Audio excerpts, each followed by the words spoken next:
Hey, y'all ready to play more roguelikes? Because I know I am.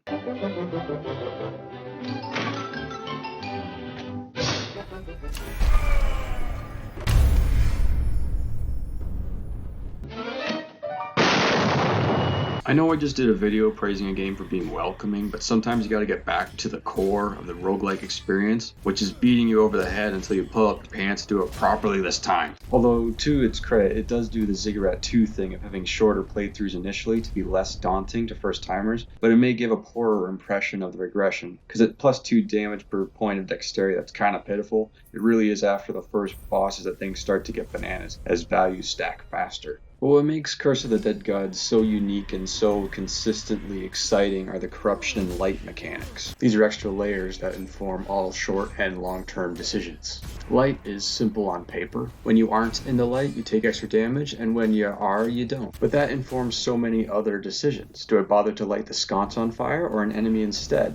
Lighting the witches won't help because they immediately extinguish themselves. I should probably stay away from the lit sconce because heavy attacks will destroy it and corrupting attacks will extinguish it. Speaking of which, every time you're hit by a corrupting attack and every time you open a door, you accumulate corruption. Once you've gained enough corruption, you'll eventually get a curse. And curses provide the most meaningful randomization. They drastically impact the feel of and how a run plays out. Light could become your enemy. Dodging could extinguish lights, but give you more iframes. Combo kills could grant health instead of gold. Hell, you could suddenly become a speedrunner because there's a curse that adds corruption over time, or you have to kill to increase a time limit. And then there's the excellent combat, which, when explained at its most basic level, it sounds very standard. Like there's basic attacks, heavy attacks, range attacks, charge attacks, a dodge roll, and a parry. There's even a stamina bar, and at this point I'm trying my absolute best not to commit the ultimate cardinal sin as a games journalist. But seriously, the stamina system is actually quite excellent and makes all other parts of combat so much more interesting. Doing a perfect dodge refunds the stamina used, killing replenishes some as well, parrying is free, and if done successfully regains 2 pips. Parrying a melee attack also results in that enemy taking more damage for a while, but the stamina recovery can make parrying range attacks worth it as well, because you can continue to use light attacks at 0 stamina, but refilling those 2 pips can be crucial for escapes or using guard-breaking heavy attacks.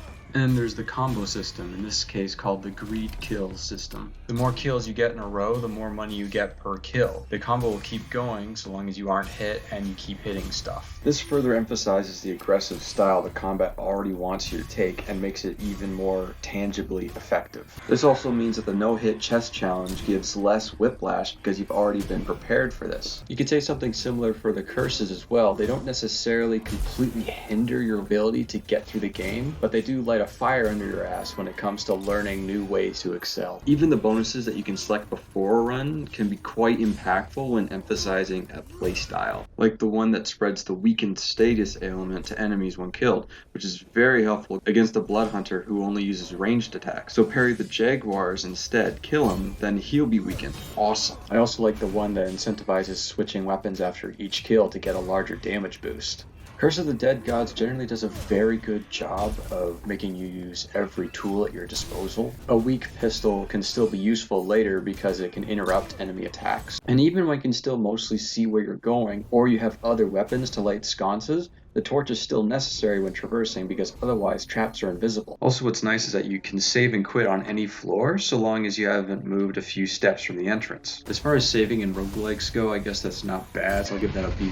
However, this does often result in me going, okay, I'll do one more floor, oops, accidentally moved 2 feet, and now I gotta finish this floor too, or else I'll lose all my progress. Awesome. Maybe that's the titular Curse of the Dead Gods. I keep playing a game that's very well designed and consistently fun to experiment with and improve on. Those crafty bastards.